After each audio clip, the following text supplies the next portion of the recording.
But a man, well, he's taking all comers at the moment. The strike rate absolutely through the roof. His last 50, the last 12 months, and of course in the current season. He just had the winner there with Man Crush in the feature on the weekend.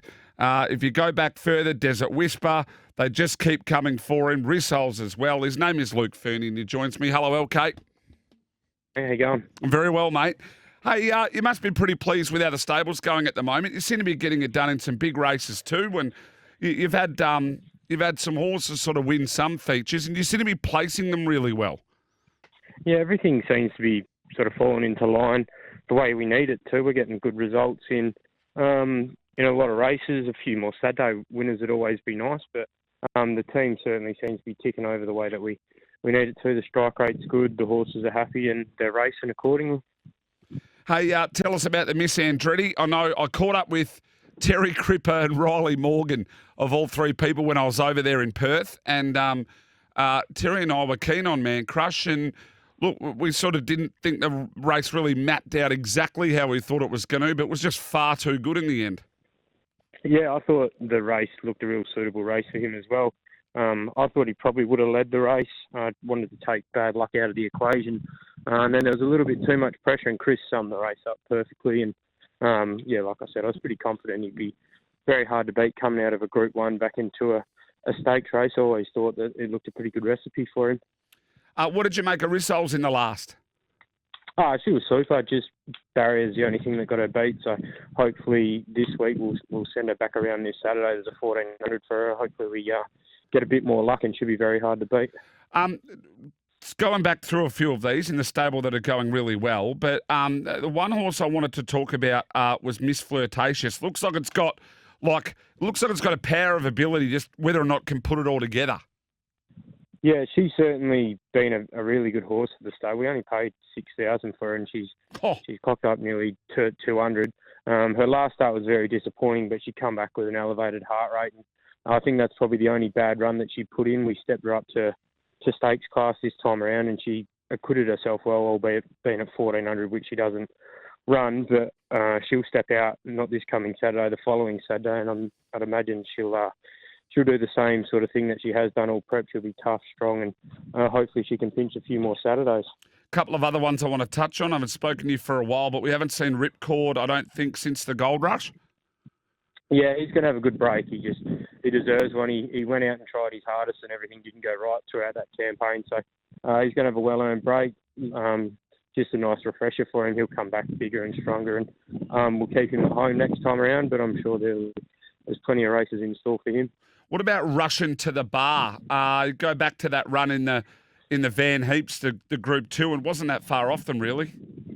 No, he's been really good. He'll step out this Saturday coming. He'll drop back to 1500, which is a suitable trip. We'll whack the shades back on him, and he's definitely one to watch this week. Laced up heels? She's had a good break. She'll go out and come back for some feature races through winter, and then I reckon the breeding barn might be calling her. What else have you got kicking around at the moment? You've no doubt got some horses that are sort of going to come through post-carnival, and maybe some that go early. Have you got something that we haven't really seen yet, or haven't seen the best of yet, that people need to keep on their radar? There's a horse called Nicely Played. She had one start, this prep ran second, and then just fought off a few little niggles with her, but she'll be back in the track in a couple of weeks. We'll go to a midweek race with her. She's probably a really nice one to follow, and a horse called Keep It a Mystery is airborne at the moment. He'll go towards the Magic Millions over here, so he's another one to keep in the black book. Speaking about Magic Millions and purchasing horses, your recent purchase of the Fool to Amelia's Jewel. Tell us about that and how that came about. Oh yeah, very exciting. I thought the colt was probably worth a lot more than what he went for, and sort of jumped at the opportunity that we wanted to get him back to WA. Obviously, she's been what she has been over here, and everyone had a big following of her, and he looked a spitting image of her. So we run the gauntlet, paid a big price for him, but it's very exciting, and I can't wait to get him back over here and sort of get everything cranked up and get him ready to go to the races. What sort of ownership group have you got in that horse? It's been split out of amongst, I wouldn't say a big ownership group. There's probably 10 people in it that are all been kind enough to jump in and supported me. So while she's kept a little bit there, and Kim and Rhea are big supporters of mine. They've jumped in, and along with a few others that wanted to be involved. So it's very exciting, and hopefully we can make something of him. Hey, what have you got on the cards in sales-wise as well and procuring a few? I know WA with your Magic Millions firing up, and those sales are always sort of after January, but what sort of numbers are you looking to try and find to come into the stable, and what percentage of those are yearlings as opposed to maybe some that are tried horses? Well, we probably try and get 15 to 22-year-olds, yearlings, a year, so we have enough to choose from the next coming year without putting too much pressure on them. Go out and buy a few weanlings, so there's already some stock there waiting to come through, and then we just try and add quality to that list, and hopefully there's a really good bunch of horses going through the Magic Millions here, and we can chuck a few more through. Yeah, so you don't sort of wait for the Magic Millions there. It's sort of procure them where you can at the moment, and then you can pick up some at the Magic Millions, and that can really sort of depend on even numbers-wise if you get a few owners that are there on the day and a few things like that. Yeah, definitely. I mean, there's no set rules to how I go about it. If you find a horse that you like and you want to take it home, there's no point waiting for something that might never eventuate. So I always try and be on the front foot, put them in the stable as soon as I possibly can. And, I don't need to worry about it once they're in, because you know that they're not going anywhere else. What are the numbers like now at the moment? So where are you at, and what's the sort of good number for you?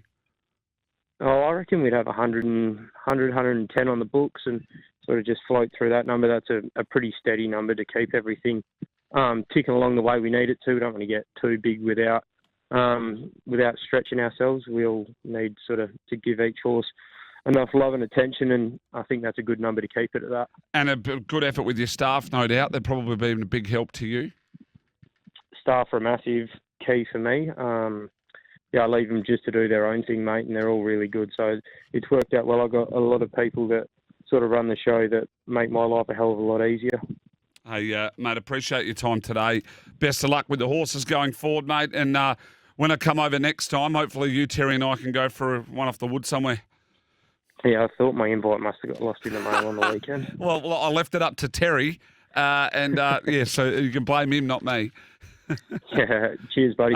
Hey, Luke Fernie, their gun trainer over there in WA, said bought the full to Amelia. Amelia's Jewel, of course, stable flying, got horses like Ripcord and the like. If you are in WA and want to get involved in racing, he's one you'll have a fair bit of fun with, I can assure you that.